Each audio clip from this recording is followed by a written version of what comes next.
Saudara, menyusul pelanggaran syariat Islam yang terjadi di Kota Banda Aceh, beberapa pengusaha tempat hiburan karaoke dan salon diduga kuat tidak mengantongi izin usaha.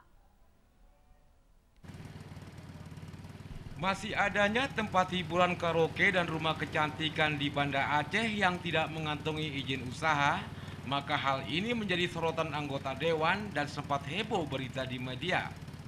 Tempat karaoke adalah kegiatan baru, tentu saja belum ada izin yang keluar, bahkan izin salon pun tidak bisa diperpanjang kalau masih melanggar syariat Islam. Saat ini Pemko dan DPRK sedang membahas rancangan kanun tentang ketertiban dan ketentraman umum termasuk pengelolaan tempat hiburan. Kepala Dinas Penanaman Modal dan Pelayanan Terpadu Satu Pintu Kota Banda Aceh Muklis didampingi Sekretaris Yusnardi saat ditemui di ruang kerjanya mengatakan dari dua tempat hiburan tersebut hanya salon yang mendapat izin.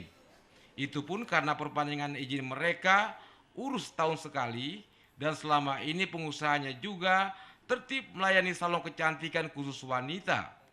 Jika ada melayani pria dan trafficking, maka izinnya tidak diperpanjang. Selama ini memang yang baru memang tidak ada lagi orang yang mohon izin. Ya kan? Tapi kalau yang lama, setahu saya semua ada izin itu. Kalau yang lama itu.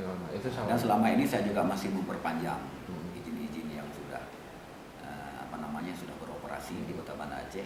Karena izin itu kalau yang situ itu setahun sekali kan harus diperpanjang. Kita masih memperpanjang.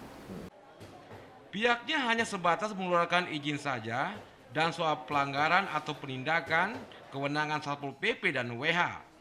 Dijelaskan juga izin karaoke tidak pernah dikeluarkan karena belum memiliki regulasi baik peraturan wali kota maupun kanun yang mengatur syarat dan mekanisme usaha karaoke tersebut. Tim Liputan TVRI melaporkan.